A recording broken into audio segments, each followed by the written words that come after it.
அஸ்ஸலாமு அலைக்கும். Welcome to my kitchen. நம்ம சேனலில் புதுசாக பார்க்குறவங்க சப்ஸ்கிரைப் பண்ணிக்கோங்க. பக்கத்தில் உள்ள பெல் ஐக்கானையும் ப்ரெஸ் பண்ணிக்கோங்க. அப்போ தான் எங்களோட அப்டேட்ஸ் உங்களுக்கு அப்பப்போ வந்துகிட்டே இருக்கும். இன்றைக்கி ஒரு ஈவினிங் ஸ்நாக்ஸ் ரெசிபி தான் பார்க்க போகிறோம். இப்போ இதுக்கு நான் 1 கப் அளவுக்கு அரிசி மாவு எடுத்திருக்கேன்.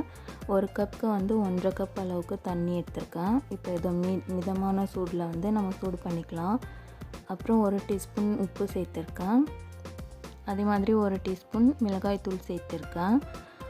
அதுக்கப்புறமா 1/2 டீஸ்பூன் ஜீரகம் சேர்த்துருக்கேன். இதுக்கு பதிலாக நீங்கள் ஓமம் வேணும்னா அது கூட சேர்த்துக்கலாம்.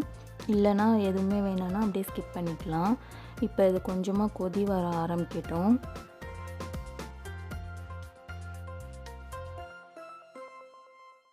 இப்போ இந்த மாதிரி கொதி வந்ததுக்கப்புறமா நம்ம வச்சுருக்க அரிசி மாவை கொட்டிட்டு நல்லா கிளறி விட்டுக்கோங்க. இடியப்பத்துக்கு மாவு கிளறுவோம்ல, அந்த மாதிரி நல்லா கிளறி விட்டுக்கோங்க. ஃபுல்லாக எல்லா மாவும் நல்லா மிக்ஸ் ஆனதுக்கப்புறமா 2 டேபிள் ஸ்பூன் கார்ன்ஃப்ளவர் சேர்த்துருக்கேன். அப்போ தான் எண்ணெய் ரொம்ப குடிக்காது, அதனால் இப்போ எல்லாத்தையும் சேர்த்து நல்லா கிளறிக்கோங்க.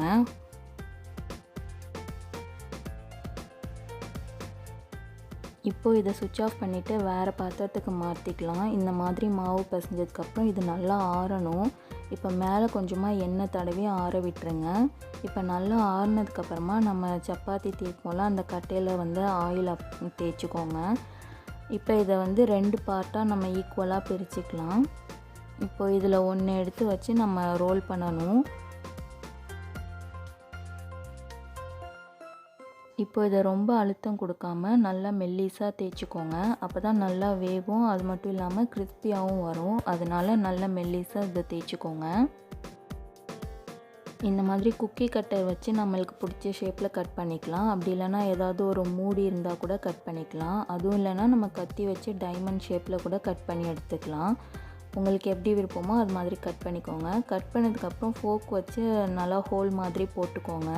அப்போ தான் ஈவனாக எல்லா இடத்துலையும் வேகும். அதனால் இப்போ இந்த மாதிரி நம்ம எல்லாத்தையும் ரெடி பண்ணிக்கலாம்.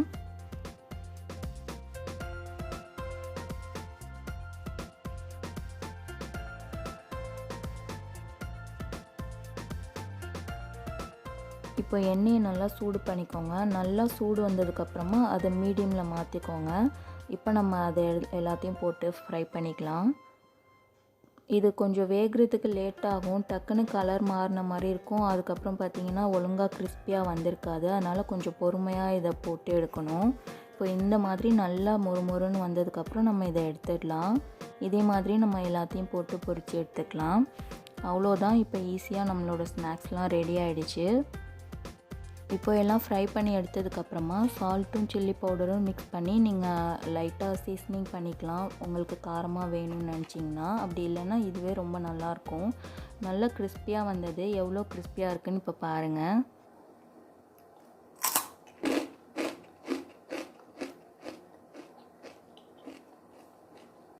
கண்டிப்பாக நீங்களும் இந்த ரெசிபி ட்ரை பண்ணிவிட்டு எப்படி வந்துச்சுன்னு சொல்லிட்டு எங்களுக்கு கமெண்ட்டில் சொல்லுங்கள். இந்த வீடியோ உங்களுக்கு பிடிச்சிருந்துச்சுன்னா லைக் பண்ணுங்கள். மறக்காமல் உங்கள் ஃப்ரெண்ட்ஸ் அண்ட் ஃபேமிலி கூட ஷேர் பண்ணிக்கோங்க. தேங்க்ஸ் ஃபார் வாட்சிங்.